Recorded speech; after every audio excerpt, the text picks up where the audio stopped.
With the Lucky Land Slots, you can get lucky just about anywhere. This is your captain speaking. We've got clear runway and the weather's fine, but we're just going to circle up here a while and get lucky. No, nothing like that. It's just these cash prizes add up quick. So I suggest you sit back, keep your tray table upright, and start getting lucky.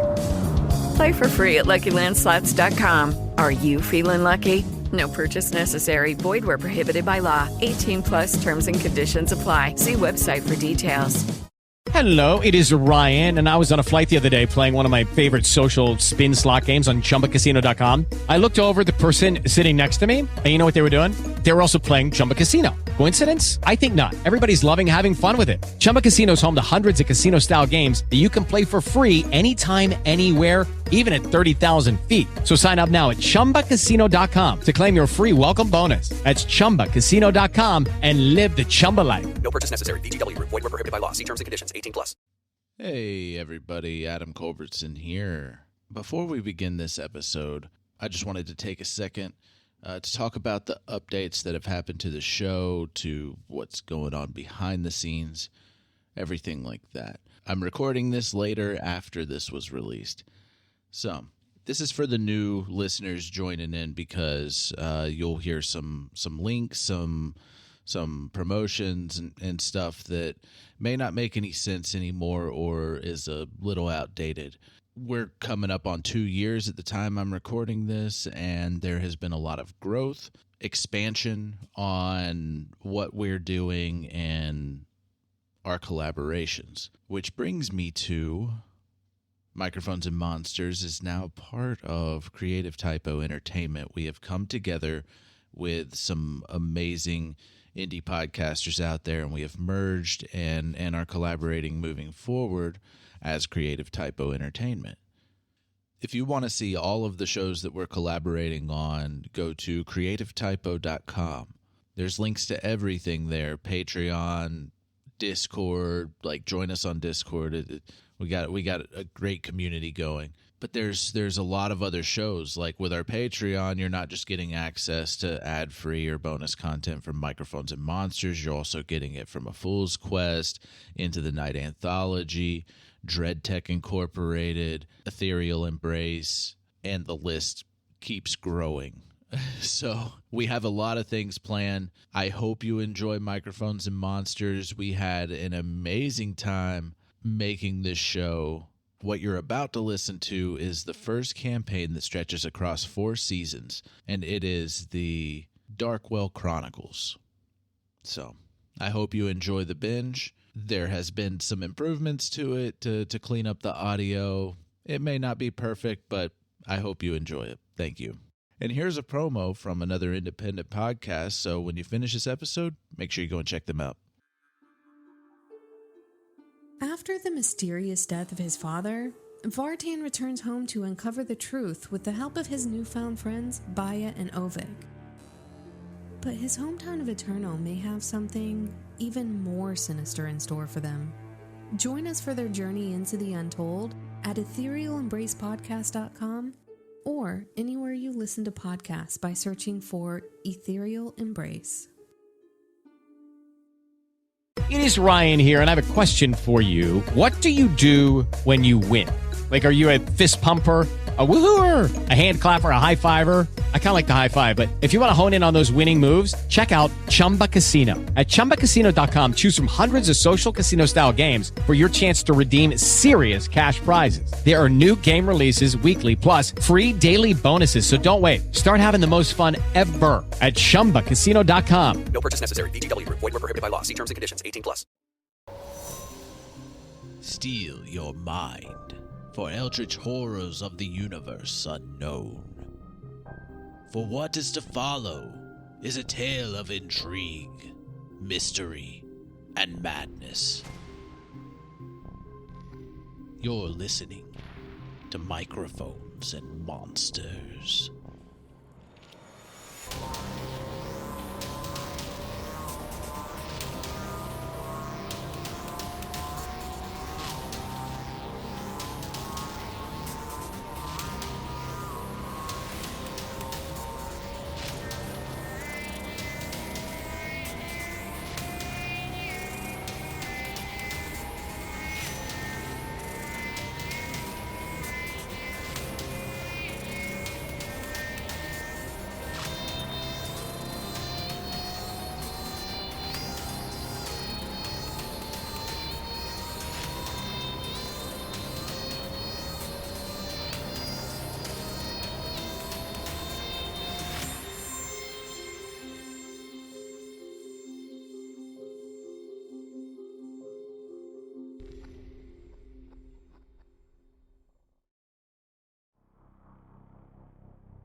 Darkwell is a coastal port city that newcomers find unsettling.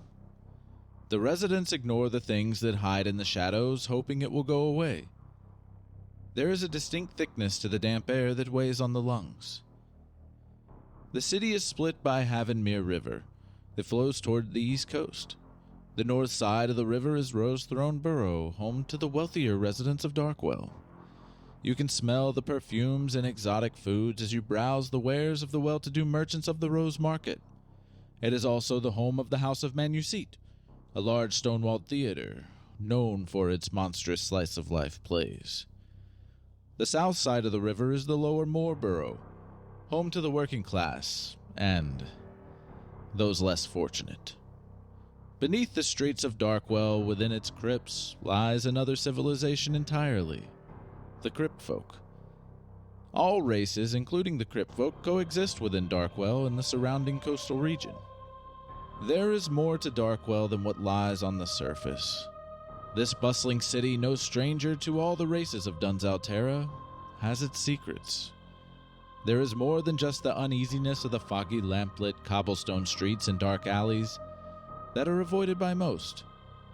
There is otherworldly powers at play that are older than any common recorded history. Only few have witnessed these cosmic entities, or much less written about them in hidden tomes that are not recommended to consume, or else your mind be lost to the horrific things within. Our story begins here, in the year 1028, with three extraordinary individuals. As their paths cross, listen as their destiny unfolds. Alright, so first up, Victor Stodge. You are in your sewer home that you had made away from the crypts and the other crypt folk. And Luth arrives. Hey, Victor, I found a body down at the docks. There's a floater. Thanks, Luth. I really appreciate that. At this time, you've gone without food for a while. You haven't been able to find any bodies or anything, so Luth has been your friend, your only friend out of all the crypt folk, and he's brought you bodies when he can that aren't registered in the system at the mortuary. I figured you might be hungry, and this one's been dead at least a week. Yeah, my stomach's been growling. He's like, I'm really hungry too. I can't wait. And he takes a bite into the back of the skull of this human male. Luth, I'm happy to share with you, but you know that I'm not gonna just eat it like it is here. I almost forgot. Yeah, you do your thing. It's not bad. I'm just hungry. That's all right. I know what the hunger's like. So I take the body. I give some of it to Luth so that he can go ahead and eat since he seems hungry. But I take it over into my kitchen area and begin preparing the meal. I start cooking and seasoning the corpse. And while you're doing that, Luth sits down and he goes ahead and starts eating his. About a minute into him eating, he starts getting the memories from the body, and he just absolutely freaks out. And he's just his eyes, he's terrified. You just see it in his eyes. And he starts screaming, and he cowers into a ball on the floor, and he's saying the sound. It's coming to get us. Luth, what's going on? What's coming to get us? The vision. There was something. You got to see for yourself. It's terrifying. All right, you're gonna be okay for a minute. I don't know. We got to do something. We got to do something with this body. Okay. I was almost done preparing the food. I wasn't anything elaborate. And so I go over and I quickly finish, and then I take a few bites of the meal. All right. After about a minute of you eating it, the visions come on strong, and you see a portal from this man's point of view, and you see some kind of slick, mucusy, kind of fleshy form appears right before everything goes black, and through the whole time you're hearing this screeching kind of sound. As this it's almost like a violin playing, but it's unlike any kind of music you've ever heard before. And everything goes black and the sound stops. And you do see that it's on the streets, the cobblestone streets of Darkwell, and it's in front of the theater. Yeah, that is pretty disturbing. I'm probably gonna go check that out and see if I can see what's happening there. Well, we gotta like take this body. Like, we can't leave this body. What if that thing tries to come after us because we have this body? Like, we gotta take the body back there or something. Like, maybe somebody else, somebody that knows what's going on, maybe the sheriff or something can figure it out. All right, Al. Are you gonna be okay on your own? Did you want to come with me, or? I would prefer not to be alone right now, just in case that thing comes. Like, we could take it on together, but let's wait till tonight. It's morning right now, like daylight just broke. Okay, we'll get our bearings and calm down a little bit. Let this meal set, and we'll go out later on this evening. All right, so Dr. Madness before breakfast? Dr. Julian, I forgot your last name. Cottage. Julian Cottage. Like the cheese. Yes, like the cheese. And not the house. Like the cheese, not the house. All right, so you arrive. You just came in from out of town. What was the town that you came from? It was Arkham. Okay. You came from Arkham. You were a doctor there, and you have arrived in Darkwell, and you've gone to the sanitarium where one of your colleagues from college is there, and you meet up with her, and her name, Cottage College colleague, Triple C. She's a psychiatrist at the Darkwell sanitarium, and her name is Verspar Arabiana. Oh my God. Yeah, right? That's like, how am I going to write this down? Verspa? Vespa? Vespa. Princess Vespa. Princess Vespa. She's a bit Druish. She doesn't look Druish. I can't read my own handwriting sometimes. She's actually an elf woman, and her name is Verspar, Verspar, Arabiania. Verspar Arabiania. Arabica coffee beans, yes. Thank you for inviting me to come here, Dr. Verspar. It's been a long journey coming from Arkham. It's a dreadful place. I'm just glad to be off the road for a long period of time and just finally ready to get back to work. Oh yes, I heard of the accident in your lab, and glad you made it out safe. Like you asked in your message before you came, I have procured you a job here in Darkwell for the time being. Luckily, but unfortunately, there has been a position come open in the clinic, and the coroner has also gone missing recently. So you will be picking up those duties as well at the clinic. So helping out here at the sanatorium and the coroner as well? No, you'll be working down in the city. Working down in the city. At the clinic, taking in new patients and also working for the sheriff. Sheriff. Yes. Who's his sheriff? The sheriff, he is a very brutish man. He's an orc. His name is Barum, but his nickname is Shotgun. Shotgun Sheriff? Yes. Shotgun Barum. Sounds like a wonderful dinner host. And his deputy, a small halfling. Her name is Chandira Rootmaker. Rootmaker? Yes. People have very colorful names over here, it seems. Yes. Yes, they do. Well then, if you could please show me where I can put my things. I'm ready to get out of these travel clothes and put on my my lab coat and get to work.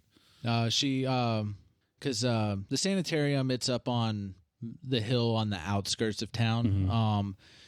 She pulls out a map of the town and shows you exactly where the clinic is from where you are now. Okay. And she's like, unfortunately, there has been a lot of missing people recently, and you will be short-staffed.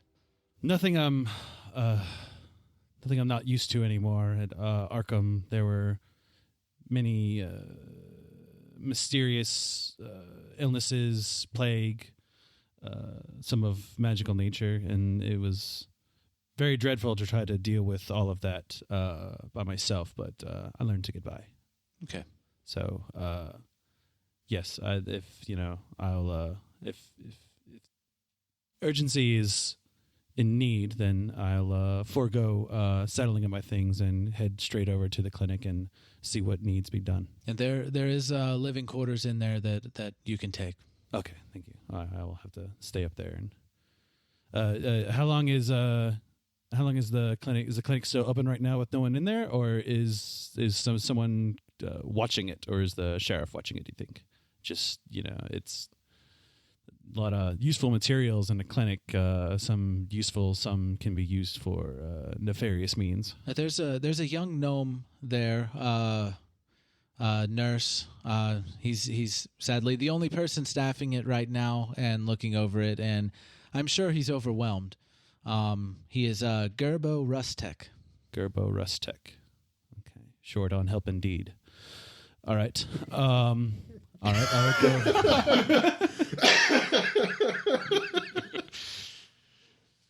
I'll head over to the clinic post haste and meet with this gnome.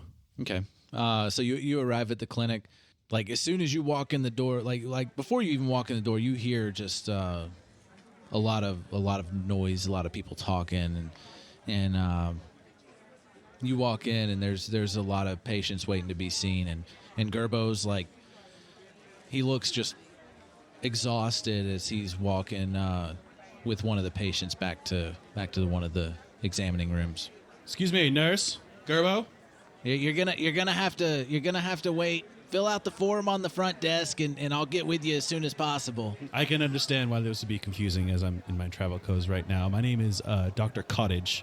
I'm here on retainer to assist with duties at the clinic from the good doctor from the sanatorium. Oh, I'm so glad they finally sent somebody. Yeah.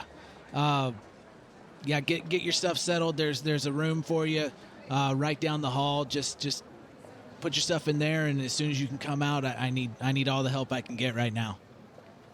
All right, I'll go and make my way towards the back room and start taking off my travel clothes and kind of open up my pack and get everything together, and then I'll open a special case where I keep my mask, and then I'll go ahead and open that up, and then I'll go ahead and affix it to my face, and when I do, you kind of see this glint of yellow kind of in my eyes as soon as I put the mask on, like it's a part of me that's been like naked and missing for a while, and kind of like my eyes and expression changes to very wide. It's like, all right, let's get to work. I kept trying to come up with something for your character to do in during this time, but I've nap. I want, yeah, exactly. I didn't really have anything for you till a little bit later. But I want Richard, I want you to think of, you normally hang out by the sheriff's station, something like that. Okay. And as soon as they get news about something, you get it too. So think of how you would, I'm not going to put this in, but think of how you would do that when the time comes that I get to you on that. Well, yeah, obviously the sun just hits the spot right next to the sheriff's station that's so perfect for a mid-afternoon nap. Yeah. So it is It is turning night now, and going to go back to Victor and Luth. Y'all are taking the body up from the sewers, and what are you doing? We were gonna head back to where I recognized the scene was at, well, actually, we were gonna go to the sheriff's office first. Actually, I think. So we're gonna go to the sheriff.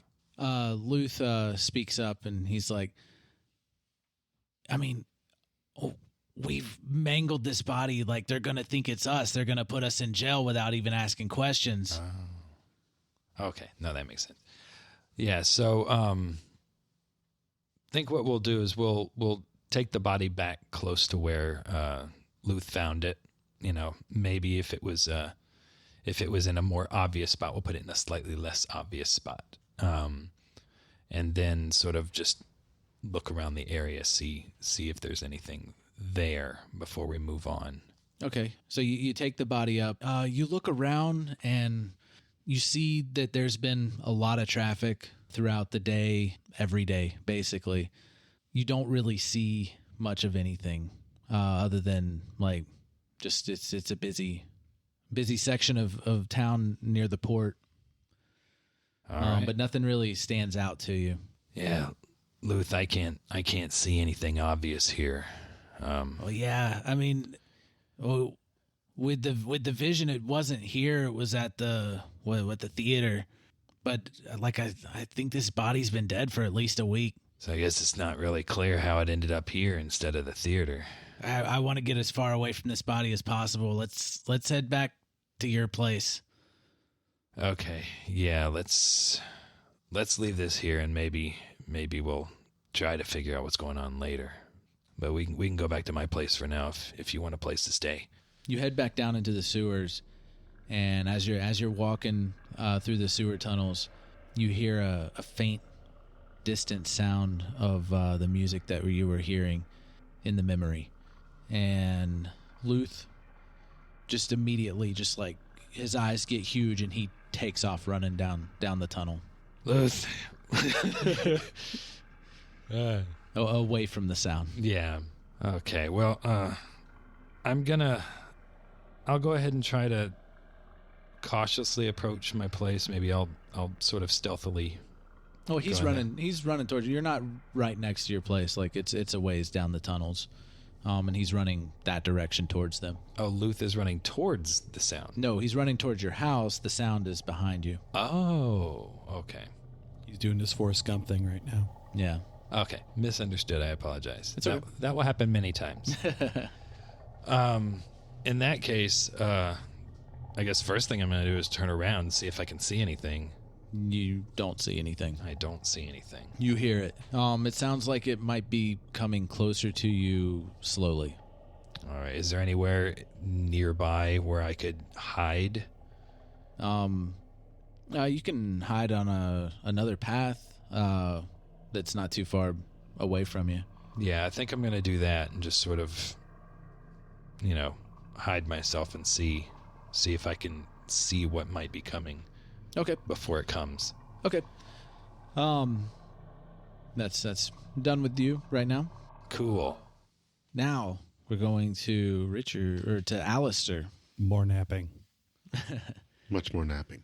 So you're at the sheriff's station.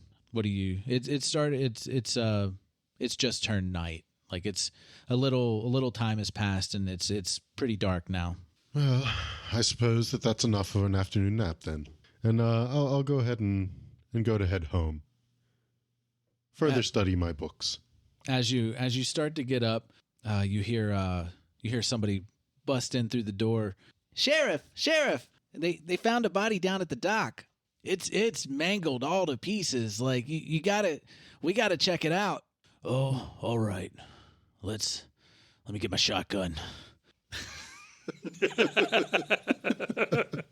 And they start heading down. The sheriff and his deputy start making their way down to the docks. Well, I never could resist a good mystery, so I think I'll go follow them. All right, so you follow them down to the docks, and they get there. There's already a couple other deputies and guards trying to keep people back, sending them home. They're like, it's too late. You gotta just get out of here. Just go home. Go do your thing. Let the authorities take care of this. And the sheriff and the deputy start inspecting the body. And after they've inspected for a little bit, they walk away a little bit and are talking to themselves. And nobody's next to the body right now. I think I'll go over to the body just to see if I can maybe glean anything about it. Okay. Just kind of nonchalantly walk towards it. Perhaps it should be mentioned that generally when I go for my naps over at the sheriff's office, just, the way that light hits, it's just so perfect, like in the late evening. But I generally don't take my pack with me, just so I'm a little more inconspicuous. Okay. But I'd like to try and wander a little closer to the body to see if I can maybe tell anything. Okay. You make it over to the body without anybody noticing you. It's pretty dark, not a very well-lit area. Well, not for everybody, but... Right. Give me an investigation check. Total of 23. Okay. So as you're inspecting the body, you notice that it's definitely waterlogged. You see that there's a huge bite taken out of the back of the skull, and it's cracked the skull completely open, and you see the teeth marks, and you see where chunks of flesh have been shaved off of it, but you don't see any kind of like puncture wounds or anything like that like on the body, or you just see the only wounds you see are on the back of the skull and hunks of flesh like taken off of the legs.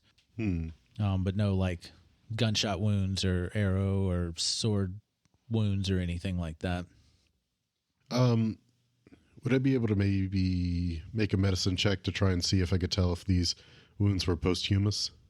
Yeah. Give me a medicine check. I fail horribly. What'd you roll? Yeah, you. Total of 1. Ooh. No. Yeah. He made it worse. Yeah. So, you can't really tell. Like you just, as you're looking over the body, trying to see if it's to get a little bit more detail on the wounds. The sheriff turns around and sees you, and he's like, get out of here, cat. Like, go get you some kibble or something. Get out of here. Well, in light of my guys and not trying to seem like I'm too out of place, I'll go ahead and scamper away. Okay. Now, as you were investigating and everything, you did hear the sheriff and the deputy talking about that they needed to get this body up out of the public and get it over to the coroner as soon as possible. Maybe the coroner can tell me. Let's hope. Let's hope. I heard he was we got to get it to that new coroner. And deputy's like, yeah. He just came in today, so we really need somebody to look over this body. I believe this is one of the missing people that's on the list. And he's like, yeah, what's that doctor's name? What, Dr. Colon or something like that? It's Dr. Cottage, shotgun. Like we gotta get him over there. Let's do this. So they get some help and get the body picked up and carted off. Mm-hmm. Oh man. Oh. Dr. Parmesan.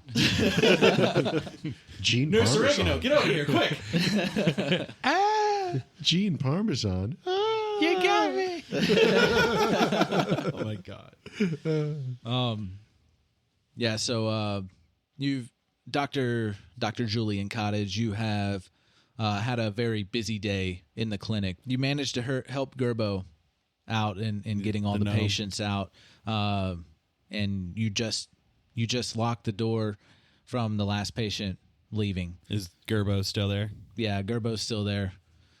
I appreciate your assistance today, Nurse Gerber. It's Gerbo. But my apologies. It's Nurse, okay. Nurse Gerbo. It's been a long day. I forgive you. If you don't mind, I'd really like to call it a night and head on home. Yes, of course. Once you finish sterilizing and cleaning the utensils, changing the sheets, making sure all of the supplies are in order and correctly filed, yes, you'd be more than happy to return to your home. Okay, I'll get right on that. Thank you. I need to do some information and figure out, ponder various injuries and things, see if I can find some kind of correlation as to why we have so many injured and sick people coming in. Arkham was almost a backwater in terms of its location. And Darkwell is, I have to say, not so much of an improvement, but still we didn't have nearly as many patients. It's staggering. I'm amazed you can even stand right now. Yeah, it's kind of hot. I'm going to open up a window, too. Yes, we should definitely. I can't really smell anything right now. So, yes, if I'm sure the stench is horrid right now. So if you would just open up a window, please, and help get a draft in here, that'd be great. Right. He walks around, he opens up all the windows, and he gathers up all the tools and starts cleaning everything and goes in the back and sterilizing everything. And as he walks into the back, you get a knock on the front door. Clinic's closed. We need you as a coroner right now. We got a dead body. May I ask who's speaking? It's Sheriff Barham. Barham Shotgun. That's me. One moment. And I'll kind of wipe off any kind of, vitriol or stuff I've kind of got on me. Go ahead and take my gloves off, and I'll start walking to the door and go ahead and kind of open the door, but not like swing the door open, just kind of like peek through it.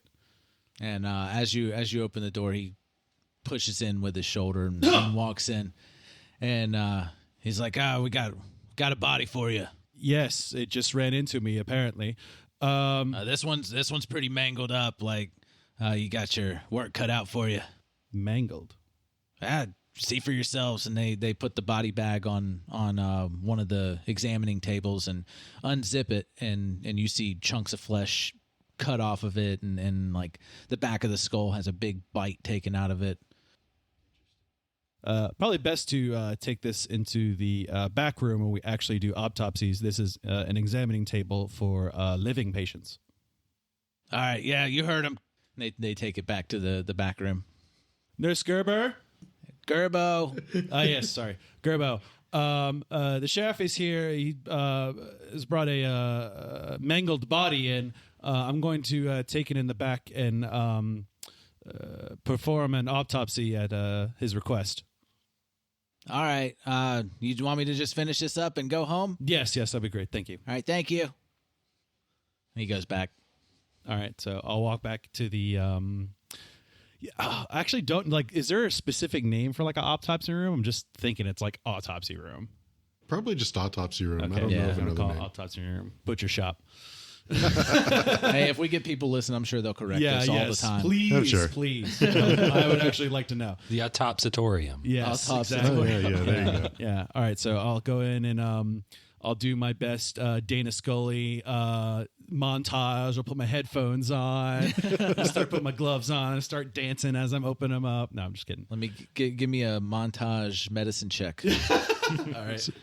So while he's rolling that, I noticed that you mentioned that Gerbo had opened a window possibly. Did that ever He actually happen? opened up all the windows. All the windows, you say? So there's including there's- maybe in the back room there? Yep. Yeah, I'm assuming it smelled rank, but I got Yeah. the mask on, There- so I don't there's even a nice know. breeze just blowing through the entire place right now.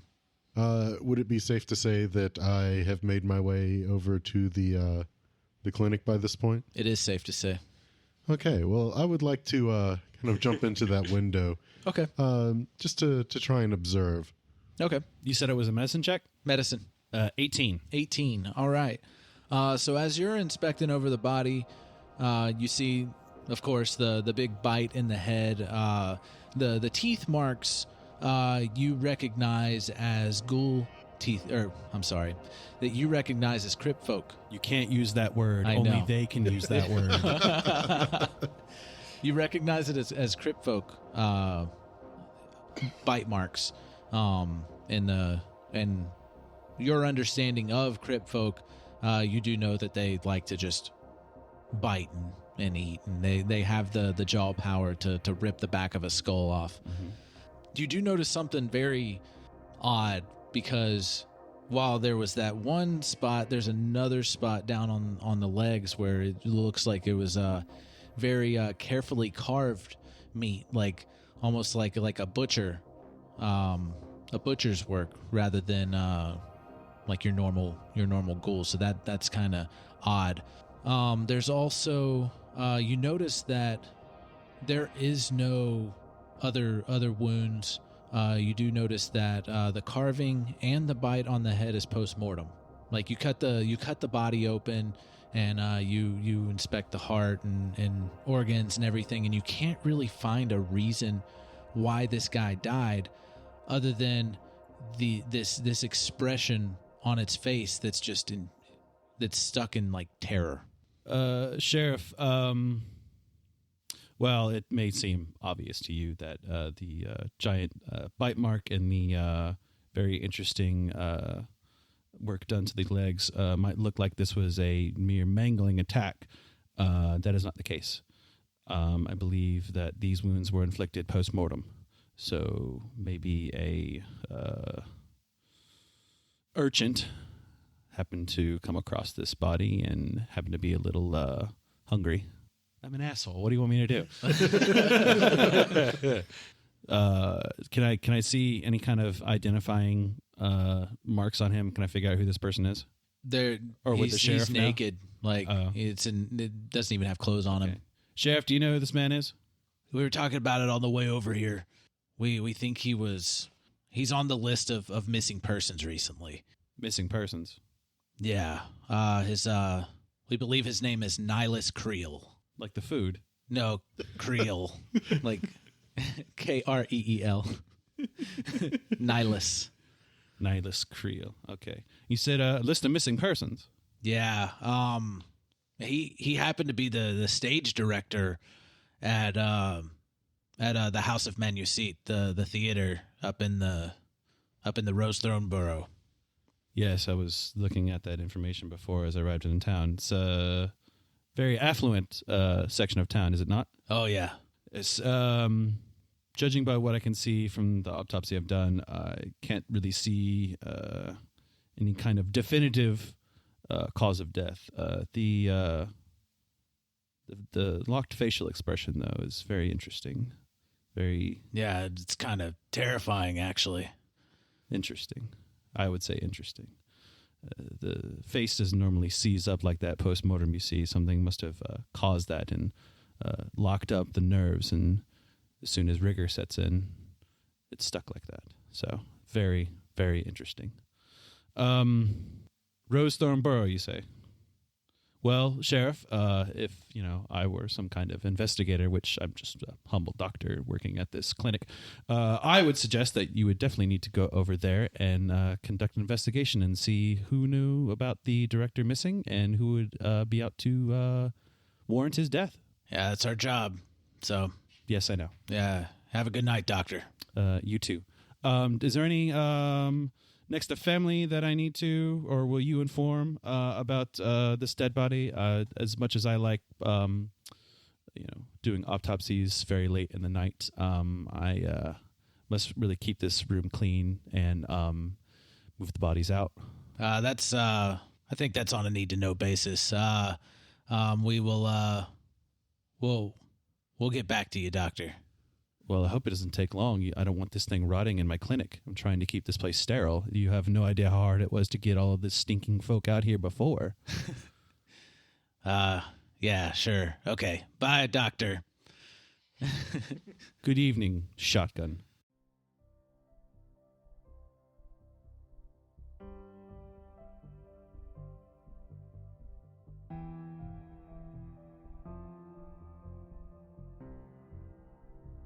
Hello, everybody. It's me, Adam, your Dungeon Master here on Microphones and Monsters.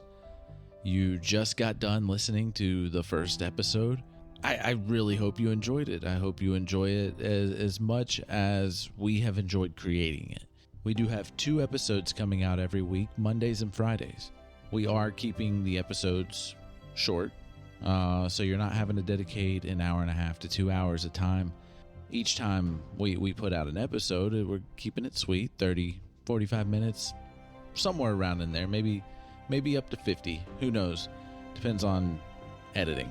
We also hope that makes it easier for those that the typical commute time being 30 minutes. We hope that you can listen to us Monday morning and then Friday morning, hey.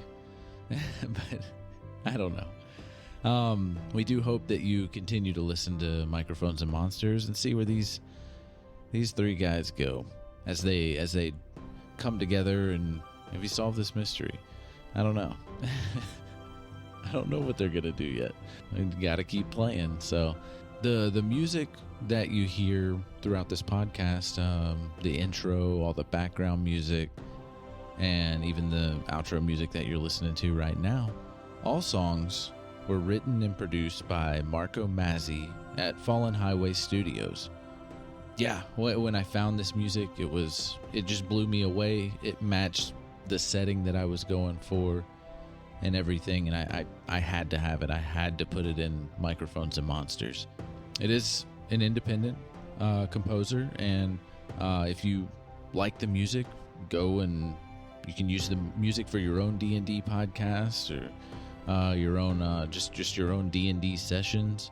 I mean, it's also nice to just support an independent creator, and that's what we're all doing out here, just creating stuff independently, and it's so much fun.